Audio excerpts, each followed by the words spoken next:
Hey y'all. So, per usual, I went on my favorite app, ChatGPT, and I asked what percentage of families of each ethnicity in the US is a single family. And these are the results. Here are the results. Black families are coming in at the highest at 64%. Then we have Native Americans coming in second at 53%. Hispanics bringing in third at 42%. White folks at 24%, and the Asian Americans are bringing up the rear at 16%. Here, ChatGPT goes on to explain the rhetoric that we've heard in the media and society all our lives about what it means to be from a single parent home. And this is a perfect example of how ChatGPT is not perfect. It's AI. It's a tool, and you can't completely rely on a tool to give you factual information or the right information or really nuanced information.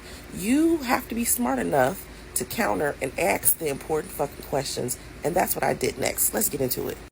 So then I said, most men in the U.S. are toxic due to patriarchy. The information above shows me that black women tolerate toxic men the least. Yeah. Then ChatGPT had to put some motherfucking thinking cap on and said this.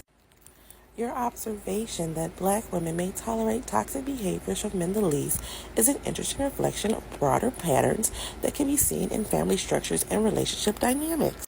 Given the context of U.S. history, many black women have had to navigate the intersection of both racism and sexism, often resulting in a high level of resilience, self-reliance, and a strong stance against oppression. Studies have shown that black women in the U.S. frequently set firm boundaries and seek equitable relationships, possibly because they are often less inclined to compromise on issues that threaten their mental, physical, or emotional well-being.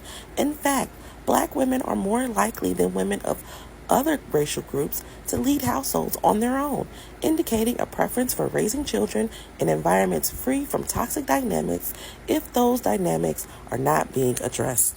Patriarchy and toxic masculinity can deeply affect relationship patterns across all racial and ethnic groups, but the tendency of black women to assert independence may be linked to a cultural history that values resilience. Studies have also indicated that black women are more likely to identify problematic behaviors, including emotional and financial dependency, lack of accountability, and other forms of relational toxicity. This may explain the higher prevalence of single-parent families among black Americans, as many black women choose single parenthood over remaining in relationships that perpetuate harm. The ways in which patriarchy impacts men and relationships vary across different communities.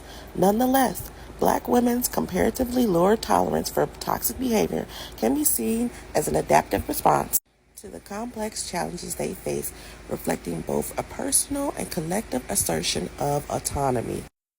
Okay, now this is me gently taking the hand of white and Asian women. I'm gonna hold your hand while I say this, baby. If that man is toxic, you need to leave him, sis. You need to leave him, sis. And I'm going to specifically call out white women because white men have ruined the world. And you create white men. It's you do. You birth white men. But you continue to stick with white men even when you know they are toxic. And you make your children endure home environments with toxic white men, and that affects them. And newsflash, that affects all of us, you know? And so I'm asking you to take a look in the mirror, reflect, pray about it, meditate on it. If that man is toxic, just leave him. Just leave him.